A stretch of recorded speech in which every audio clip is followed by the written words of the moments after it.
One of the most common questions I still get, especially from first time buyers or even seasoned investors, is should I get fixed or variable right now? Now, that question seems simple, but to answer it properly, we've got to peel back a few layers. What's happening with interest rates right now? How the Bank of Canada is moving? What's happening in the bond market? And of course, your own personal goals. So, in today's video, we're diving into the difference between fixed and variable rate mortgages, how each is influenced by economic trends, and how you, as a buyer, should approach that decision in this very specific moment in the market.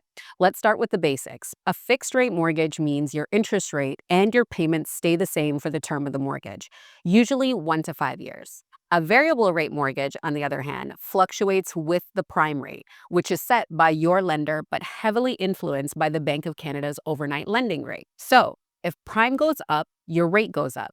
If prime goes down, your rate and possibly your payment goes down too. Some lenders keep your payment fixed and adjust how much goes to interest versus principal. Others let the payment move with the rate. Historically, variable has outperformed fixed over time, but that's when we're in a more stable economic cycle. And right now, we're anything but stable. Let's talk about the Bank of Canada for a second, because this is the body that determines how variable rates move. When the Bank of Canada raises or lowers its overnight rate, the prime rate typically moves in tandem. That's the number lenders use as the benchmark for your variable rate mortgage. For example, prime minus 0.75. The bank adjusts this rate to cool or stimulate the economy. If inflation is high, they raise rates to slower spending. If the economy is struggling, they lower rates to make borrowing cheaper and encourage activity. Right now, we're in this weird in between. Inflation has cooled from its peak, but we're not totally out of the woods. The Bank of Canada is signaling rate cuts that could be coming in 2025, but it's cautious, and that caution is keeping variable rates high for now. So, if you're in a variable rate mortgage today, you're likely paying more than you would have 2 years ago. But if cuts do come later this year, you might benefit without having to refinance. Now, fixed rates work very differently. They're not tied to prime. Instead, they follow the Government of Canada bond yields, particularly the 5 year bond. Why bonds? Because fixed mortgage rates are essentially the bank's way of locking in money they lend to you over a certain term, just like bonds. So when your bond yields go up, fixed rates usually rise. When bond yields fall, fixed rates tend to drop. And here's where it gets interesting. Bond yields don't necessarily follow the Bank of Canada. They move based on market sentiments. If investors believe a recession is coming, they pull money into bonds, which drive the yield down. And that can pull fixed rates down too, even if the prime rate hasn't budged. We've seen a bit of that lately. Fixed rates have dipped slightly as bond markets anticipate rate cuts, even though variable rates remain high. Okay, so how do you decide what to do in this market? Here's what I tell my clients. Your mortgage rate is not just a number. It's a strategy. You have to pick based on your risk tolerance, your cash flow, and your short-term to mid-term goals.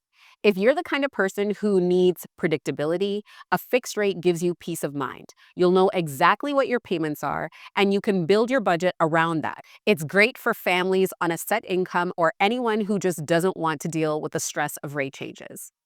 But if you have some flexibility and you're comfortable with a bit of short-term discomfort for potential long-term gain, variable can still be a smart move, especially if you believe rates will drop in the next 12 to 18 months. You could end up saving, and you could often pay less in penalties if you break your mortgage early. Now, a lot of clients right now are asking about a hybrid approach, splitting their mortgage between fixed and variable.